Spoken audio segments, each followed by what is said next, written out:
Muy buenas a todos, hoy os presento un objetivo de 500 milímetros para cámaras full frame que podéis comprar por unos 350 € y que para todos aquellos de vosotros pues que quizás siempre habéis querido tener algo de este tipo que os permita un mayor alcance sin tener que dejaros un pastizal en objetivos como el Sony 200-600 o similares, salvando las distancias, lógicamente, bueno, pues quizá os pueda venir de perlas para completar vuestro equipo, porque además está disponible para bastantes monturas.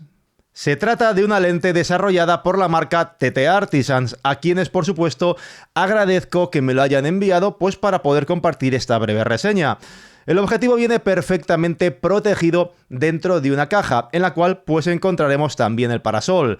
La construcción, como podéis apreciar, es completamente metálica y evidentemente cuando lo tengáis en la mano, pues oye, comprobaréis que evidentemente es un objetivo contundente de grandes dimensiones y que pesa lo suyo, aproximadamente unos 1600 gramos. Como era de esperar, ya viene con un anillo para poder colocar lo que es el equipo en el trípode con el centro de gravedad pues perfectamente posicionado. Eso sí, la rosca de cierre del anillo de trípode la verdad es que no me gusta nada, creo que es algo pequeña y difícil de manejar y además en cuanto a la sujeción en el trípode no pude ponerlo directamente con ninguna de mis rótulas, así que fue necesario añadir una placa Arca Swiss en la base del anillo como conexión. La rosca para los filtros es de 82 milímetros y el diafragma parte de f6,3 y podemos cerrar hasta f32. No tenemos ningún tipo de clics ni nada que nos chive qué apertura estamos usando, ya que por supuesto, pues como os podéis imaginar, es una lente que es completamente manual que tampoco transmite ningún tipo de datos EXIF, ya que pues no tenemos contactos en la montura. En cuanto a su manejo, pues creo que es un objetivo para hacer fotografía, vamos a decir tranquila, ya que el barril de enfoque tiene bastante recorrido para que seamos muy precisos en el enfoque, pero sí que ofrece bastante resistencia al giro, no va precisamente suave, así que bueno, no vais a poder cambiar lo que es el enfoque de forma rápida ni ágil en modo alguno. Lo mismo ocurre con la apertura, así que bueno, para mí es un objetivo cuyo uso principal pues sería para esas fotos en las cuales, oye, pues nos podemos tomar nuestro tiempo para enfocar poco a poco con calma y con precisión. Ideal, por supuesto, pues para tomas de paisaje lejano, donde además rinde bastante bien en cuanto a nitidez. Si os fijáis, a plena apertura la nitidez no está mal, aunque sí se nota que le puede faltar un poquito de contraste en algunos momentos a f6,3. Si cerramos el diafragma a f8 se nota un salto de calidad y a f11 mejora aún más. Para mí, posiblemente, de hecho, este sería el punto dulce del objetivo. En cuanto al resto de pasos de la apertura, pues sigue manteniendo un muy buen detalle en todo el recorrido, con una caída lógica a medida que ya sí que nos vamos acercando a su apertura más pequeña, f32, donde lógicamente se aprecia más la difracción, pero que oye, sigue siendo un diafragma que perfectamente podemos utilizar. En cuanto al desenfoque que podemos obtener con un objetivo de ese tipo, es muy acusado, lógicamente, ya que aunque la distancia mínima de enfoque sea algo lejana, son exactamente 3 metros, pues oye, con una focal de 500 milímetros, el fondo, a nada que haya algo de distancia, va a desaparecer por completo, lo vais a borrar. No se va a saber qué hay detrás en modo alguno. Evidentemente, esto es algo que también podríais aprovechar para retratos. Es perfectamente válida esta lente, pero tened en cuenta que tendréis que retroceder bastante para poder componer bien.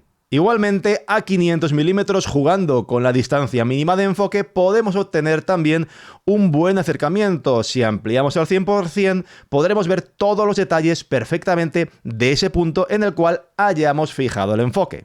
En cuanto a las aberraciones cromáticas, no podemos esperar milagros en una lente de este tipo. Va a haber aberraciones cromáticas visibles a plena apertura a 6,3. En las pruebas que he hecho, no obstante, tampoco he visto que sea excesivamente preocupante, al menos en esta unidad en concreto. He realizado diversas fotografías en distintas condiciones y creo pues que teniendo en cuenta el precio es algo aceptable. Incluso para astrofotografía pienso que podría llegar a usarse perfectamente. Posiblemente no es la lente ideal, ya que pues no es demasiado luminosa y sí que vamos a apreciar algún halo de esas aberraciones en las estrellas a 6,3. Pero creo que, oye, que si tenéis algún tracker que aguante pues un bicho de estas características, tipo Skywatcher, Star Adventurer, y queréis, pues oye, hacer vuestros pinitos en fotografía de cielo más profundo, os puede hacer el apaño perfectamente. De hecho, Luis Miguel Azorín, de Natural Portraits, ya hizo un test en ese sentido, pues oye, que podéis ver en su canal, que os lo recomiendo, y también le podéis echar un ojo a este otro enlace que os dejaré abajo en la descripción, con algunas muestras más de Zubuyer Kaolin, con imágenes del sol, de la luna e igualmente también de cielo profundo. Por lo que respecta al viñeteo, aquí hay dos cosas importantes que quiero destacar y aclarar. Lo primero, que el viñeteo real en sí no es acusado en modo alguno, como ya estáis viendo en pantalla. Por ahí yo creo que no va a haber ningún problema ni queja, pero para los usuarios de Sony sí que debéis saber que ahí sí vamos a apreciar en la imagen un ensombrecimiento en las esquinas, y esto es algo que la marca ya ha aclarado públicamente y solo ocurre cuando montamos este objetivo en cámaras de montura E de Sony, ya que la montura que fabrica Sony para sus mirrorless tiene un problema, y es que la hicieron un poquito pequeña de dimensiones, y ese es el motivo por el cual se produce ese viñeteo en las esquinas que estáis comprobando, y que en otros sistemas en los cuales está disponible este 500 mm no os va a ocurrir. En fin, es una lente que creo que por su precio, para todos aquellos de vosotros que no tenéis algo de este tipo y que solo buscáis un objetivo sencillo que os permita hacer fotos de la luna, paisaje lejano o incluso astrofotografía, pues puede ser ideal. Eso sí, tened en cuenta que no es un objetivo precisamente ligero, lógicamente, y que ocupa bastante espacio en la mochila. Así que bueno, para que os hagáis una idea, aquí lo veis comparado con el 100-400 de Sigma. En cualquier caso, si os decidís a comprarlo, abajo en la descripción os dejo mi enlace personal, y con esto llegamos al final del vídeo. Espero que os haya sido de interés y, como siempre, si valoráis mi trabajo, no olvidéis suscribiros, activad la campanita con todas las notificaciones y dejaos ese like. Yo ya me pongo esto aquí en el hombro porque la verdad es que este objetivo pesa lo suyo, y tenerlo toda la review aquí en la mano acaba cansando. En fin, muchas gracias por vuestro apoyo, cuidaos mucho y hasta la próxima.